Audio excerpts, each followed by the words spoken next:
Oi, pessoal.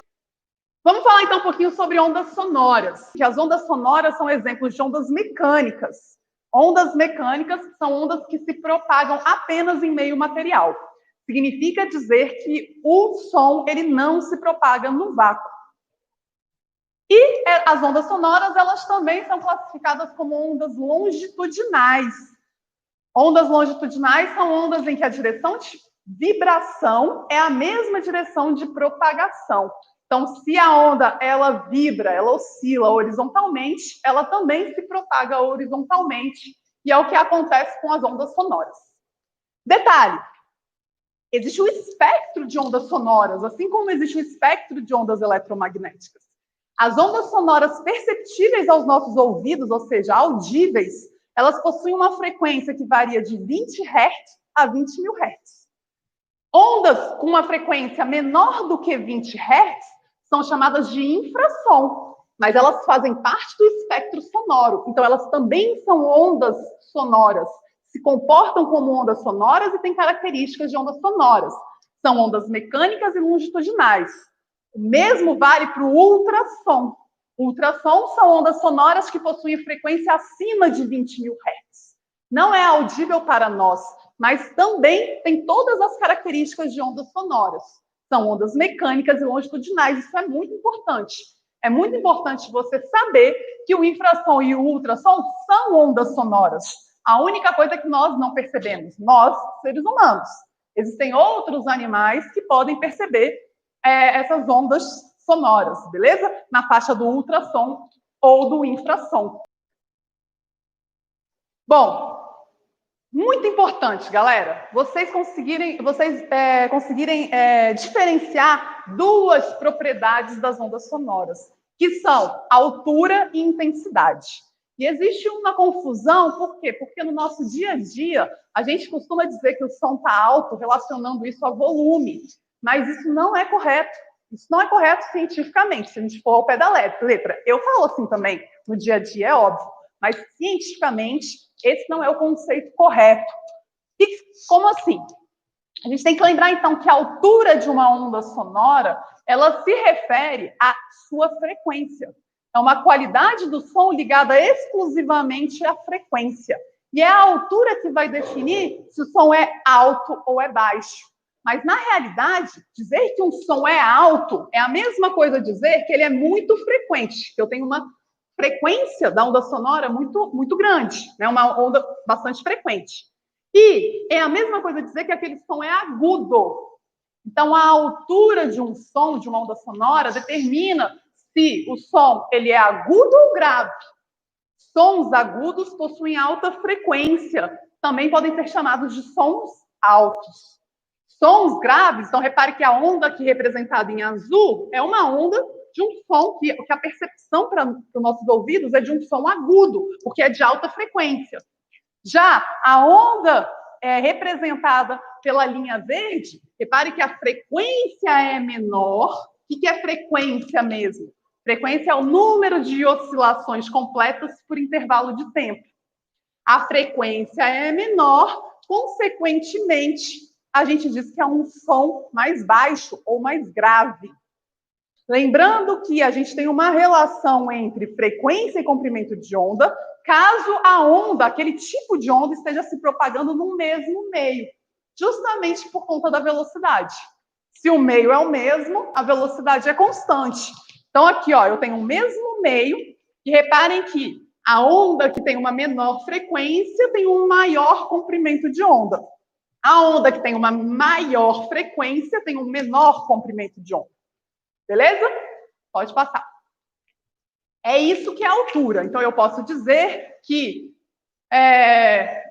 mulheres, por exemplo, normalmente falam mais alto porque possuem normalmente uma voz mais aguda, né? Já, quando a gente se refere a volume, a gente se refere, na verdade, à intensidade da onda sonora. E, quando a gente fala de intensidade, a unidade de intensidade da onda sonora são decibéis. Diferente lá da altura. A altura, como é frequência, a gente fala em hertz, né? Aqui a gente está falando em decibéis, que seria relacionado ao volume. E o volume do som ele está diretamente ligado à sua amplitude, a amplitude da onda sonora e a energia que é propagada. Quanto maior a amplitude, maior a energia. E aí eu digo que aquele som ele é mais forte. Mais forte. E quanto menor a amplitude, menor a energia. E aí eu digo que aquele som ele é mais fraco. Beleza? Então, pessoas que perturbam muito, né, os nossos ouvidos é porque elas falam muito forte. Muito forte. E aí eu tenho a diferença. Lembrando que amplitude é a distância entre um ponto de equilíbrio e uma crista ou ponto de equilíbrio e um vale. Então, reparem que a amplitude da onda que está representada em verde é maior do que a amplitude da onda representada em azul. Logo, eu posso dizer que este som verde ele é mais forte e esse som azul ele é mais fraco. Beleza? Isso é o que é o correto. Pode passar. Só lembrando, então, que a gente comentou brevemente também sobre o eco. O eco ele é explicado pela reflexão de ondas sonoras. E essa reflexão, para que a gente perceba o eco, o som ele tem que sair da fonte emissora e encontrar um obstáculo e retornar à fonte emissora num intervalo de tempo maior do que 0,1 segundo. Se ele bate e volta em menos de 0,1 segundo, nós não iremos perceber o som emitido e o som, né, refletido como sons diferentes. Isso é o que normalmente acontece. Por isso que normalmente a gente não fica escutando o eco o tempo todo, porque tem vários obstáculos à nossa frente, né, vários materiais que absorvem onda, vários materiais muito próximos, e aí a gente não tem essa percepção do eco o tempo todo.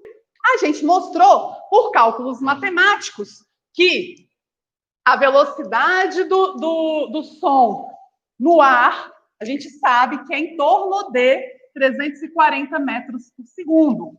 E significa dizer que o som percorre 340 metros em 1 segundo. E aí, já que o eco, para que o nosso ouvido ele perceba, na verdade, né, que ele distingue, para que ele possa distinguir sons iguais, como sendo dois sons diferentes, né, o mesmo som que foi emitido, a mesma frequência, tudo certinho, como sendo sons diferentes, o som ele tem que retornar aos nossos ouvidos no intervalo de 0,1 segundo, ou maior que 0,1 segundo. Então, o mínimo de distância percorrida tem que ser 34 metros. Entretanto, a gente tem que lembrar que essa distância equivale à distância de ida e volta. Bate e volta. Então, na verdade, se eu tenho que essa distância é x, 34 metros seriam 2x, né? Vai e volta. Que é o tempo que vai demorar para chegar até o meu ouvido. Então, na realidade, a distância mínima, a gente viu, é de 17 metros para que ocorra o eco. Pode passar, por gentileza. Outro efeito interessante relacionado às ondas sonoras que a gente estudou foi o efeito Doppler, que na realidade não é só relacionado a ondas sonoras, ondas luminosas, né? A luz também sofre o efeito Doppler. Então, só lembrando, primeiro vamos para a onda sonora. O efeito Doppler, ele só ocorre quando existe um movimento relativo entre a fonte emissora da onda e o observador. Beleza? Então, tem que ter um movimento relativo entre a fonte emissora e o observador. Quando há esse movimento, então, por exemplo, um carro que está em movimento, quando ele está se aproximando do observador que está em repouso, o que a gente tem é uma aproximação das frentes de ondas, ou seja, uma diminuição do comprimento. Uma diminuição do comprimento e um aumento da frequência. A gente viu que aumentar a frequência em termos de onda sonora significa dizer que aquele som está agora mais alto, ou seja, mais agudo. Então, ao se aproximar, a percepção sonora para o observador é de que o som é mais agudo. Enquanto que o observador, que está mais distante da fonte emissora, né? A fonte emissora está se afastando desse observador, repare que eu tenho um aumento no comprimento de onda e, consequentemente, uma diminuição da frequência. Se diminui a frequência, isso vai interferir na altura do som. A gente vai ter agora um som mais baixo. Um som mais baixo significa dizer que ele é mais grave. E isso explica por que a gente tem a percepção diferente do som de um carro de corrida quando ele se aproxima e quando ele se afasta. Por que a gente tem uma percepção diferente do som de uma ambulância quando ela se aproxima e quando ela se afasta. Beleza?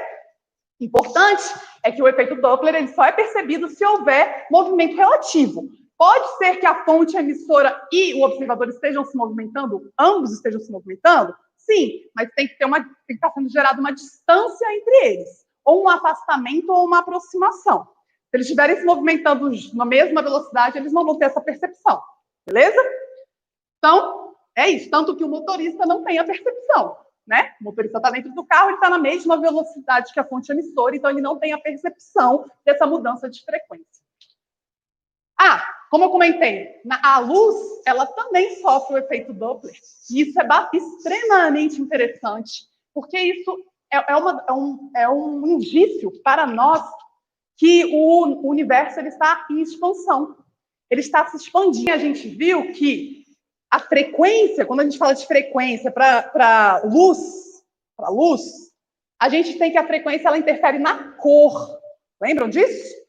Cada comprimento de onda, das ondas que formam a luz branca, cada comprimento de onda representa uma cor diferente. Se eu tenho um comprimento de onda maior, significa dizer que eu tenho uma frequência menor, e isso me recai para o vermelho. Se eu tenho um comprimento de onda menor, significa dizer que eu tenho uma frequência maior, e isso recai lá para o azul violeta. Então, olha só, quando a gente observa as estrelas, a gente consegue ter a percepção que aquela estrela está se afastando ou se aproximando da nossa galáxia de acordo com a cor emitida. Por quê? Porque a cor da luz, ela nos indica a frequência. Quando a gente já tem uma aproximação, a gente tem um aumento da frequência. Quando a gente tem um afastamento, a gente tem uma diminuição da frequência. Então, reparem que se para a luz isso reflete na cor, se eu estou observando uma estrela que ela está tendendo para uma cor azul, para o violeta, significa dizer que a frequência está maior e ela está se aproximando. Já se aquele corpo celeste, aquela estrela, está emitindo para a gente uma luz que está tendendo para o vermelho, significa dizer que ela está se afastando. Por quê? Porque aí eu tenho um menor comprimento de onda que está relacionado à cor vermelha. Tranquilo, galera? Muito legal isso, né? Pode passar. Então, para finalizar, analise as seguintes afirmações. É verdadeiro ou falso? Eu quero que vocês me respondam, hein? Primeiro, o efeito Doppler é a alteração de frequência percebida por um observador devido ao movimento relativo entre a fonte e o observador. E aí, galera, verdadeiro ou falso? Essa primeira afirmação. Verdadeiro, né? E aí, o que é importante? Se eu tenho uma aproximação, eu tenho um aumento de frequência, significa dizer que eu tenho uma percepção de um som mais alto ou mais agudo. Se eu tenho um afastamento, eu tenho uma diminuição de frequência, significa que eu tenho um som mais baixo ou mais grave. Beleza, galera? 2. Difração é o fenômeno no qual uma onda muda de velocidade e direção ao passar de um meio para o outro. E aí, galera, verdadeiro ou falso? Falso. Por quê? Porque, na realidade, não se trata, essa definição não se trata de difração, se trata de refração. Refração. A difração é o fenômeno que a onda ela consegue transpor objetos. Beleza? Obstáculos. Né? Transpor obstáculos. 3. A velocidade da onda depende do meio de propagação. Verdadeiro ou falso? Verdadeiro, verdadeiríssimo e super importante. E toda vez que você perceber que você está comparando ondas de um mesmo tipo, que estão se propagando no mesmo meio, significa dizer que a velocidade é a mesma, e aí você tem que ficar super atento à formulazinha básica da ondulatória, que ela vai te ajudar a determinar, provavelmente, o que o exercício quer que você determine. Beleza? Isso é importantíssimo e é o que explica também a refração, né? Essa mudança de velocidade. Nós vimos que a mudança de velocidade está relacionada, na verdade, com uma mudança de comprimento de onda. 4. Comumente, a voz feminina é mais alta que a masculina. Isso se deve à amplitude da onda sonora emitida. Tem um erro. E aí, galera? Verdadeiro ou falso? Falso. Isso que a gente tem um peguinha, né? A primeira afirmação, ela é verdadeira. A primeira afirmação, eu digo que que a voz feminina é mais alta normalmente que a masculina. E aí eu digo que isso se deve à amplitude. Não. A altura se deve à frequência. Amplitude determina intensidade ou volume. Então, aqui está o erro, certo? 5. Caso a fonte emissora de um som estiver se aproximando de um observador em repouso, o observador perceberá um som mais grave. E aí, galera? Falso. Por quê? Porque quando tem a aproximação, eu tenho um aumento da frequência, uma diminuição do comprimento de onda e um aumento da frequência, e isso vai me indicar um som mais agudo. Ou se eu estiver falando de cor, isso vai indicar que eu estou indo para o espectro da luz visível no sentido da luz roxa, lá do violeta, que é onde eu tenho maior frequência. Beleza, galera? Então, a primeira coisa importante é a gente entender o que é a luz. Na realidade, existe a luz, a definição em si é um pouco complicada, porque existe uma dualidade entre ondas e partículas. Só que, para o que a gente está estudando agora, como a gente está estudando o conceito de ondas, a gente vai trabalhar luz como se fosse uma onda. É importante que vocês saibam, e vocês vão ver lá no ensino médio, que a luz, ora pode se comportar como onda, ora pode se comportar como partícula, beleza? Então, existe essa dualidade, tanto que as partículas luminosas são chamadas de fótons. Mas, para o nosso interesse, do nosso curso do 9º ano, a gente vai trabalhar e tratar a luz como uma onda. A gente vai ver a parte das características da luz como onda, beleza? Então, primeira coisa importante, que tipo de onda é a luz? A luz ela é uma onda eletromagnética. A gente estudou, né? A gente sabe que as ondas elas podem ser classificadas quanto à sua natureza como eletromagnéticas e mecânicas. E as ondas eletromagnéticas são aquelas que se propagam tanto em meio material quanto no vácuo. Então, a diferença de uma luz eletromagnética para uma mecânica é que a eletromagnética ela também se propaga no vácuo, como é o caso da luz. Só que o espectro eletromagnético é um espectro muito amplo. Então, existem diferentes ondas, diferentes tipos de ondas no espectro eletromagnético. A parte da luz, o que a gente chama de luz, na verdade, é a porção do espectro eletromagnético que sensibiliza os nossos olhos, na verdade, o nosso sentido da visão.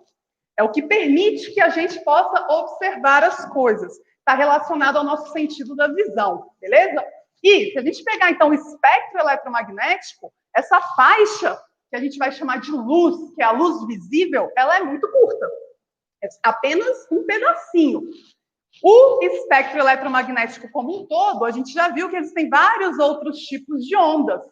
E a gente pode chamar, galera, quem são essas ondas? Só para a gente lembrar. Então, a gente tem as ondas de rádio, a gente tem as micro-ondas, a gente tem o infravermelho, a luz propriamente, que a gente vai chamar, que é o espectro da luz visível, a gente tem o ultravioleta, os raios X e os raios gama.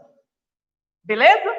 Por que eu escrevi isso aqui? Porque isso significa absolutamente nada. Significa Ramilux, que é só para a gente ter uma lembrança de quem são as ondas eletromagnéticas. O que significa Ramilux? Ramilux, nada. Mas é essa a ideia, beleza? E a ordem que eu defini não é uma ordem aleatória, é uma ordem que a gente tem, se eu for das ondas de rádio até as ondas, os raios gama, eu tenho aqui um aumento de frequência. Então, a frequência aumenta nesse sentido. E frequência, quando eu falo de frequência em em ondas eletromagnéticas, eu também estou me referindo à energia. Então, quanto maior a frequência, maior a energia. Perceba que quando a gente falou de ondas sonoras, o que determinava a energia da onda sonora era a amplitude. Lembram? A intensidade, a energia é determinada pela amplitude. Quando eu estou falando de ondas eletromagnéticas, o que vai determinar a energia da onda eletromagnética é a sua frequência. Então, de todas as ondas eletromagnéticas do espectro, a que tem a maior energia são os raios gama. Inclusive, eles são muito nocivos. A gente estudou os raios gama quando a gente viu radioatividade. A gente viu que no decaimento radioativo ocorre liberação de raio gama, que é extremamente penetrante e extremamente nocivo para a gente. Beleza? Se eu tenho um aumento de frequência e partindo do princípio que o espectro eletromagnético como um todo que eu estou avaliando, ele está se propagando no mesmo meio, vamos supor que todo mundo está se propagando no vácuo.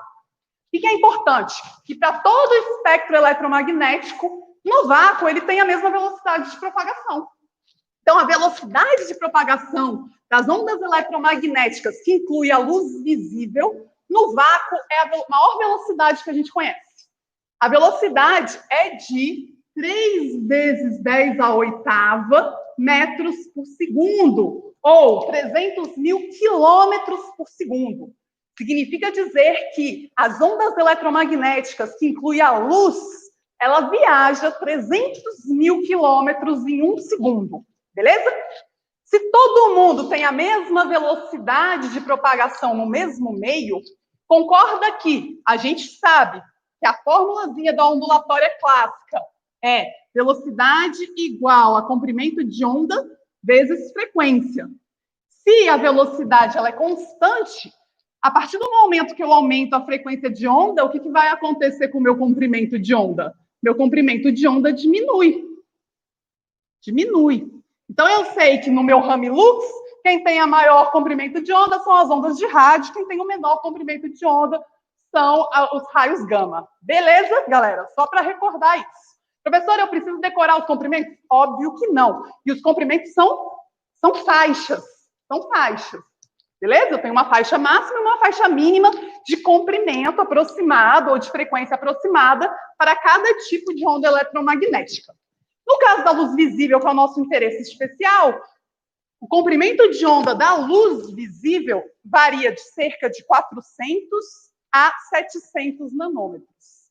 E, se eu olhar o espectro da luz visível, eu vou ver que o que determina as diferentes cores, cada ondazinha, ó, cada faixa, cada frequência determina uma cor. Então, o que determina a cor da luz é a sua frequência. Beleza? Como eu sei que, vindo para o lado aqui do roxo, do violeta, eu tenho um menor comprimento de onda, eu estou com 400 nanômetros, e para o vermelho eu tenho um maior comprimento de onda, significa dizer que o lado que vai para o violeta, eu tenho uma maior frequência, o lado que vai para o vermelho, eu tenho uma menor frequência. Tranquilo, galera? Então, o que determina a cor, na verdade, da luz, a cor da luz é a sua frequência, a frequência da onda. Pode passar, por favor.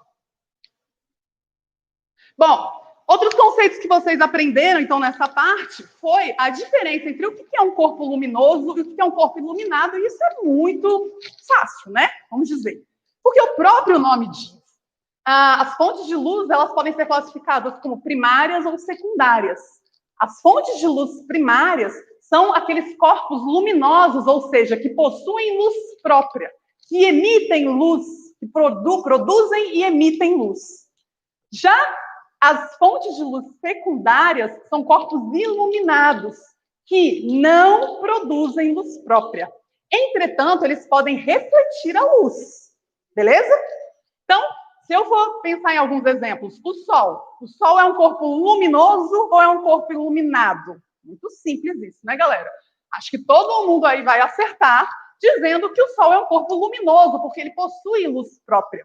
E o Sol, na verdade, ele emite várias ondas no espectro eletromagnético, não apenas a luz visível. Ele emite também ultravioleta, por exemplo, que causa queimaduras na nossa pele, pode ser danosa para o nosso DNA. Ondas na sequência do infravermelho. O que é interessante aqui, a matéria ordinária é assim mesmo, não é com o Padre Washington, não, galera, é assim que a gente chama, por incrível que pareça. A matéria ordinária, que é a matéria visível, todos os corpos que possuem matéria visível, eles emitem ondas eletromagnéticas em alguma frequência, inclusive nós. Nós emitimos ondas eletromagnéticas na frequência do infravermelho. Então, se a gente chegar numa festa cheia de gente, rola aquele calor humano nada mais é do que emissão de ondas eletromagnéticas dos corpos que estão naquela festa, esquentando aquele ambiente, porque as ondas na faixa do infravermelho estão relacionadas com calor. No caso do Sol, o Sol emite ondas no espectro eletromagnético várias, inclusive a luz visível. Então, ele é um corpo luminoso. Tá? A gente parte de luz aqui como sendo a porção da luz visível. Ok? Todos os corpos emitem ondas eletromagnéticas. Essa definição é quem emite luz visível. Então, estrelas são corpos luminosos. Planetas, satélites como a Lua, não possuem luz própria. Então, eles são corpos iluminados. Ah, professora, mas eu consigo ver a Lua, eu consigo ver Vênus, que é chamada de estrela d'alva. Outro dia, eu vi Marte do ladinho da Lua. Beleza. Você viu por quê? Porque aqueles corpos estavam refletindo a luz. A luz bate, a gente viu o que é a reflexão? É quando a luz bate, retorna para o meio incidente, nesse caso, para o mesmo meio. E como ela bate e volta, ela volta para o seu olho. E aí, ela sensibiliza as suas células relacionadas ao sentido da visão e você consegue visualizar aquele corpo. Mas é por conta da reflexão. Então, é o que acontece no caso da luz. No caso de uma formiga, já o vagalume, ele produz luz própria.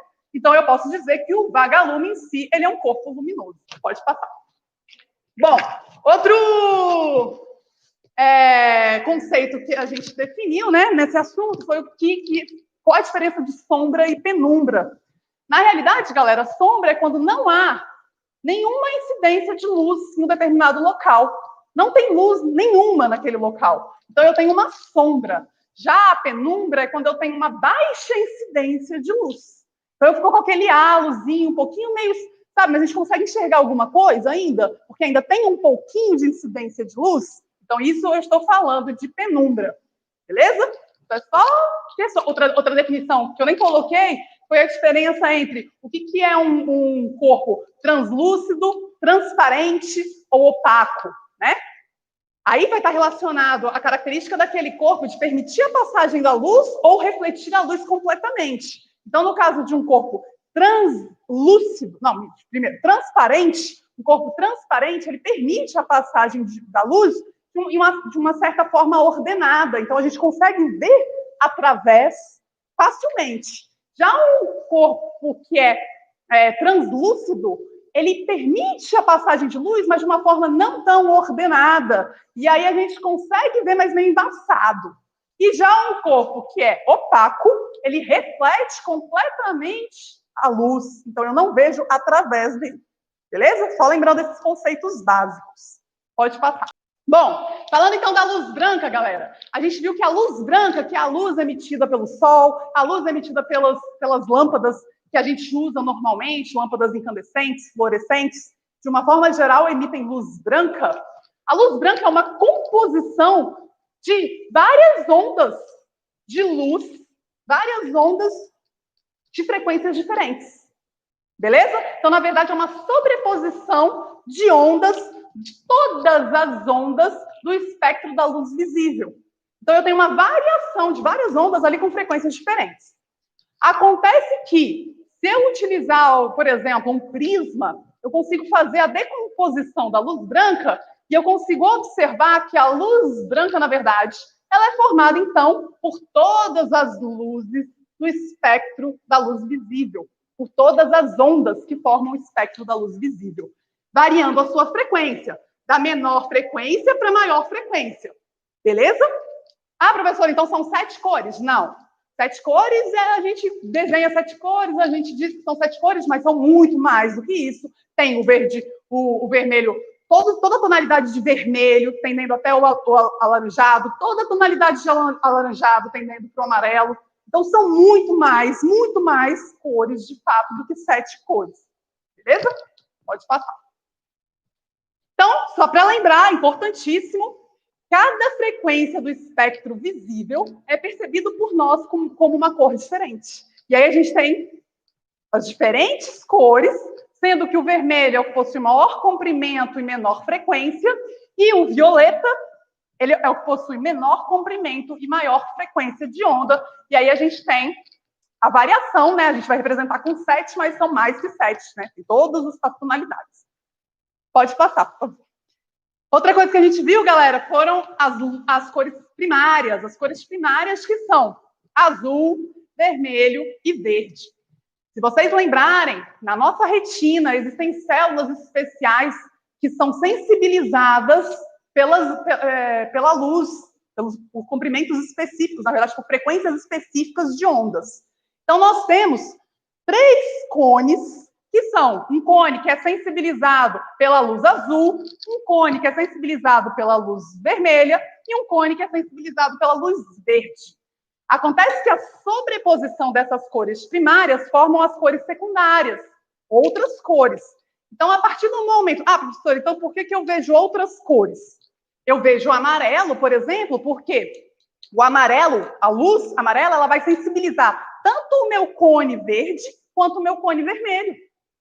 Tá? Eu vejo rosa, ali para o rosa, por quê? Magenta, que chama, né? Porque o rosa, ele sensibiliza tanto o meu cone azul quanto o meu cone vermelho. Então, é uma sobreposição ali que eu estou vendo, que permite que a gente tenha uma percepção de várias cores. E percebam que a cor é uma percepção nossa. A natureza não é colorida. Não existe cor, na verdade. Cor é uma percepção do observador. A cor, para mim, é diferente do que é o mundo, né? Colorido, para mim, é diferente do que é para o meu cachorro. Porque a cor em si não existe. Porque a cor, na verdade, nada mais é do que uma percepção a partir de uma característica do objeto, que é qual comprimento de onda ele reflete e qual comprimento de onda ele absorve. É isso. Então, isso vai depender da luz que eu estou fornecendo, do comprimento de onda que eu estou fornecendo. E aí, ele vai refletir alguns e absorver outros. É isso que a gente vai comentar agora. Vai lá. E isso é muito interessante. Então, olha só. A cor de um objeto, ela não é uma característica individual do objeto. Na verdade, ela depende das frequências de luz que são refletidas e absorvidas pelo objeto. O que a gente vai ver é o que é refletido, porque bate no objeto e volta para o meu olho e estimula meus cones. Então, o que eu vejo é o que é refletido, o que é absorvido eu não vejo. Então, reparem que um objeto vermelho, ao incidir, por exemplo, a luz branca, que contém todos os comprimentos de onda, se ele é um vermelho puro, o que acontece? Ele absorve todas as frequências, menos a luz vermelha. Como ele reflete a luz vermelha, ela volta para o meu olho, estimula lá, ó, meu conezinho vermelho, sensibiliza meu conezinho vermelho, que manda mensagem para o meu cérebro e eu enxergo esse objeto vermelho. No caso de observar um objeto que a gente chama de ciano ou anil, que é uma luz secundária, na verdade, uma cor secundária, junção entre o verde com o azul, puro, né? O que eu tenho? Que tanto as ondas com frequência verde e azul foram refletidas e retornaram para o meu olho, estimulando meus conezinhos verde e azul. A junção desse estímulo vai formar uma outra cor, que é a anil. Entendido? Se tudo é refletido, eu vou ter todas as cores, todas, só volta aí rapidinho, só para mostrar mais um negócio.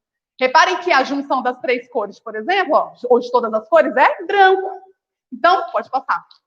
Então, se tudo é refletido, eu vejo branco. Se tudo é absorvido, significa que não volta a luz para o meu olho. E a ausência de luz é a escuridão. Já diziam os sábios, busquem a luz, para não ficar na escuridão. Então, a ausência de luz é a escuridão. Então, se tudo bateu e foi absorvido e não volta nada para o seu olho, você vai enxergar preto. Beleza? Pode passar. Estamos acabando. Então, só para a gente entender melhor como a cor é uma percepção do observador e não uma característica própria do objeto, reparem, se eu variar a luz incidente, isso interfere na percepção da cor. Por quê? Porque eu vou estar incidindo frequências de ondas diferentes. E a cor, ela vai ser percebida pelo que é refletido. Então, olha só. Se eu incido luz branca, que normalmente a gente está em ambientes que são iluminados por luz branca, que é composta por todas as ondas da luz visível, do espectro visível. Se eu incido luz branca numa maçã, eu vou ver ela vermelha, por quê? Porque refletiu vermelho. E azul, passarinho, por quê? Porque o passarinho refletiu a luz azul. Todas as outras ondas foram absorvidas pelo passarinho, ele só refletiu azul. Todas as outras ondas foram absorvidas pela maçã, ela só refletiu vermelho. A partir do momento que eu agora uso uma luz vermelha que só incide ondas com frequência para o vermelho, só tem vermelho, cara. Então, olha só, se esse camarada ele reflete vermelho, o pigmento dele reflete vermelho, vai continuar refletindo, e eu vou continuar vendo vermelho. Esse camarada possui pigmento que só reflete azul, mas eu não estou fornecendo azul. Eu estou fornecendo vermelho. O que ele faz com o vermelho? Ele absorve. Então, ele continua absorvendo a luz vermelha, não volta nada para o meu olho e eu enxergo preto. Verde. Terminando. Tá. Verde. Se eu agora incidir verde, concorda que nem a maçã, só a folhinha, na verdade, né? Só a folhinha da maçã reflete luz verde? A maçã em si, ela não reflete verde, ela absorve verde, então eu vejo preto. O passarinho absorve verde, então eu vejo preto. Ok? Então, essa é a ideia. Tranquilo, galera? E aí a gente termina o nosso trimestre, na verdade, o nosso ano. E aí eu queria agradecer vocês. Sei que o ano não foi exatamente o que a gente esperaria, né? No início do ano, a gente passou por vários problemas relacionados à pandemia e a gente teve que se adaptar. Nós, da equipe de ciências, nós tentamos fazer o melhor. Eu espero que vocês tenham aproveitado, consigam ter, né, de fato, aproveitado a matéria. Foi uma matéria que eu achei muito legal, muito gostosa. A gente literalmente saiu do microscópio para o telescópio. Então, a gente fez um passeio pelas ciências. E é isso. E aí eu espero realmente que vocês tenham aproveitado, tenham gostado da disciplina. Nós estaremos por aqui, né? Eu pretendo continuar no nono ano, possivelmente vou continuar. E aí, caso vocês precisem de alguma coisa, eu estou aqui à disposição, como sempre. E é isso, galera. Eu vou ficar com saudade. E tenho só um último recado, que é: confiem na ciência. Confiem na ciência. Porque a ciência, ela é conhecimento. E já dizia o ET Bilu, busque conhecimento. Quem não conhece o ET Bilu, busque na internet, que é fantástico. E é isso, galera. Então, beijinho, boas provas para vocês. A nossa prova é uma prova contextualizadaça, como sempre. Então, tem muito texto. Então, vá preparado, estude, porque senão você vai ter problema de tempo. Você já sabe como é. Beleza? Beijinhos e até o dia da nossa prova.